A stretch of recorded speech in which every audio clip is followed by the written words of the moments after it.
Magandang araw guys. Para sa video natin ngayon, tuturuan ko kayo kung paano mag-wiring nitong Sino timer, sa paano siya i-program, sa paano siya i-set. So, umpisa muna natin guys sa wiring. So, makikita nyo, itong Sino timer natin, ito is 220. So, yung Sino timer nga pala, maraming model yan, no? Pag bumili kayo ng Sino timer, meron niyang manual. So yung manual niyan, ito yung mga model niya. Ito sa baba, yan. Yan yung mga model niya. So pag bumili kayo niyan, ito yung makikita mo sa likod.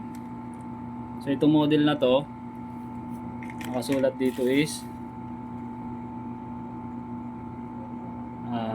TM61HS. Yan. So ito yun, TM61HS. So ito yung model na susundin natin ng wiring. Kita nyo, kanya-kanyang model, kanya-kanyang wiring. So madali itong model na to, para sa akin napakadali nito. So ito guys, simplihan lang natin ha. So yun, basic lang to guys. Makikita nyo sa likod, meron siyang input, meron siyang output. Ibig sabihin niyan, yung input mo, ito yung para sa input mo, ito yung para sa supply, at ito yung output, yung para dun sa appliances mo or sa kung saan mo gagamitin itong Sino timer ko, sa motor, ilaw, fan, doon. Ito, dito mo ikakabit yun. Line 1, line 2, isang linya lang to, bali pinaka-switch niya na itong Sino timer. So ito yung supply niya. Ito yung papunta sa power source or sa 220. So bali ito yung diagram niya guys. Yung ginawa kong diagram para mas maunawaan nyo, no? So testingin natin ngayon.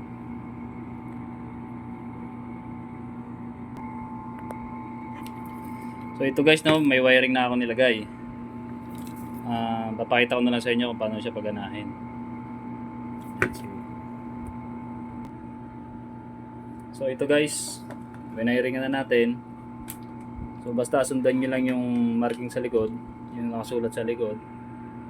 Input para sa supply na 220, output para sa kanyang load o sa appliances na gagamitin mo. So itatawag natin, no? Ito yung input niya. Yung input. Yan. Kinabit ko na dito. Lagyan ko na siya ng wire. Sasaksak ko ito maya maya. Kasi yung output niya, ang ginamit ko sa sample is bumbilya. Siyempre lagay tayo ng electrical tape. Yan guys. Lagyan natin electrical tape para sa, lagyan natin ng konti. Tapos lagyan natin electrical tape para safe.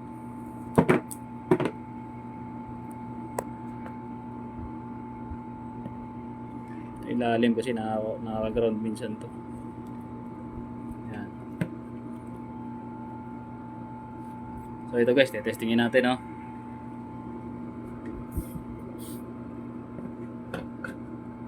So yan. So may power na yan guys. May power na yan guys. So ito yung ating load. Ito yung ating supply. So pag pinindot mo tong manual na to, manual, go on yan, iilaw yan, manual. Nakikita mo dito,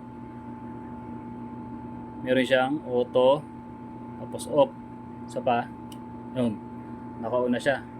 Tignan nyo guys, naka-on, yan, umilaw siya. Pag pinindot mo lang yung manual, off, sabihin okay wiring natin, tama. So pag iseset nyo naman siya ng sa gusto niyo na settings, tuturuan ko rin kayo. Ito na yan guys. So i-reset muna natin siya. Itong R na to, ibig sabihin nito reset. So reset nyo muna siya. Lahat ng input nyo dyan program kanina o dati, re-reset yan, mawawala. Yan. So makikita nyo lang, yan, kita nyo 00 oras. So unahin natin yung kung anong araw ngayon. So sample araw ngayon is Itong araw ngayon is Martes. So, kung Martes ngayon, reset natin siya ng Martes. Long press nyo lang itong clock na to, clock button. Clock button, long press nyo lang to. Tapos yung week, long press, week. Yan, gumagalaw na yung sa day niya, sa araw. Ngayon ni Martes, yung Tuesday. Kung magbabaguhin yung oras, ganun din, long press lang tong clock. Then, anong oras ngayon? For example, ito, nakaset na to guys. Nakaset na to. Set na to ng 13:12. So, ang ginawa ko dyan is 24 hours yung setting. Sabihin ng 13:12, balauna ng hapon, 1 PM, no? So, set natin to ng long press, tapos napin mo yung 13. Yan. So, 13:12 doon. So, possible, 13:30 na yung oras. Ano tayo na isang minuto. So, yun guys. Sa seconds naman, eto, sineset na lang ng itong seconds na to. Yan, pwede mo rin siyang iset. Long press din. Ganun din, long press lang. So ito guys, tuturo ko na sa inyo paano lagyan ng program tong Sino Timer. Kanina wiring yung pinakita ko sa inyo paano iset yung oras niya. Ngayon yung program naman. So ito yung program niya. Nakikita nyo dyan, nakalagay na probe. Yan lang, press nyo lang yan. So for example, bubuhayin natin to kasi ang oras ngayon is 1:20 ng hapon. Ito, nakaset ito ng military time. So 1:20 ng hapon. So sa military time yun is 13:20. Pero iseset ko to ng 1:25 ng hapon o 13:25. Yan.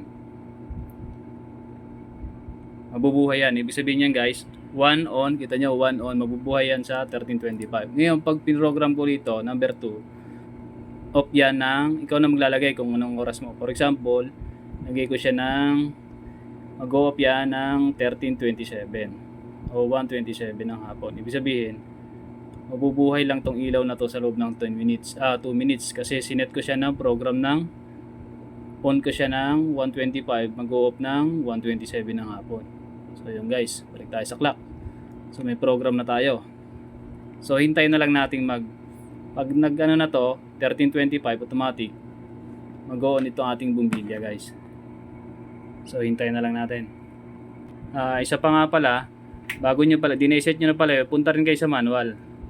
Tapos, itong option na to sa baba, gawin yung auto. Yan. Kasi pag naka-on yan, naka-on yan. Kita nyo naka-on, tapos may ilaw siya, naka-on yung ating bumbilya. Pero pag naka-auto yan, dapat yan, naka-auto off. Auto off. Yan. Yun ang dapat ng settings niya para mag-automatic siyang mag-on. Depende dun sa program mong ginawa.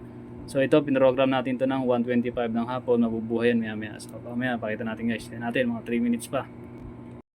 So ito guys, no. Yan, itong timer na to may second siya. So may nakikita ang second. Malapit na mag 13:25. So doon ko siya sinet. Hintayin na lang natin kung gagana. Pero gagana to guys. Ano lang naman to eh. Sample lang o simulation lang.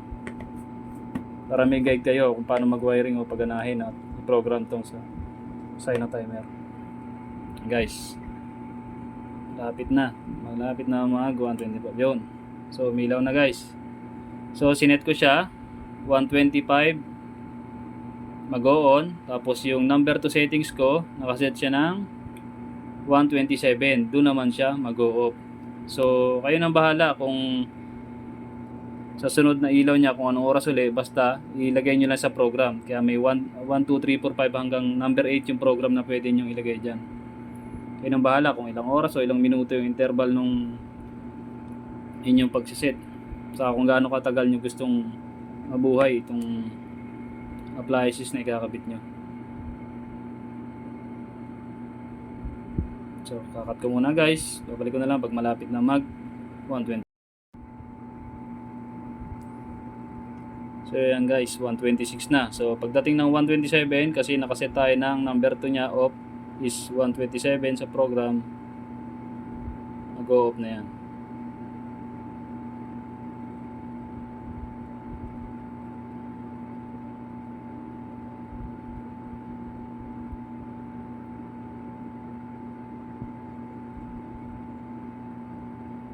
Hintayin lang natin guys. May seconds naman yan guys, kita mo.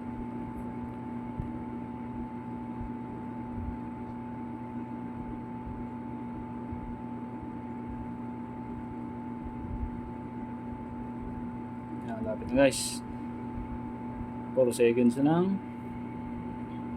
Yun, nag-off na siya. So yun lang guys, no. So ito guys, papakita ko sa inyo. Di ba naset natin siya sa oras. Yan, sa program. Ngayon, pwede nyo rin siyang iset sa araw.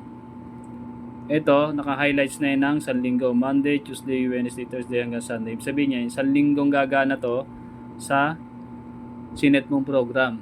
Kung gusto mo namang may araw lang na gusto ka, halimbawa, Lunes lang, yan. Ganyan lang siya. Sa program ka pupunta. Punta ka sa program, Monday lang. Halimbawa, Monday, Tuesday. O Tuesday lang, yan. Kung pindutin mo lang tong week, yan, Wednesday lang siya gagana. Siya, Thursday. O, ganun lang guys. Basta i-highlights mo lang siya dito sa program. Balik na tayo sa cloud. So, yun lang guys. Sana may natutunan kayo sa aking panibagong video na sinare ngayong araw na to.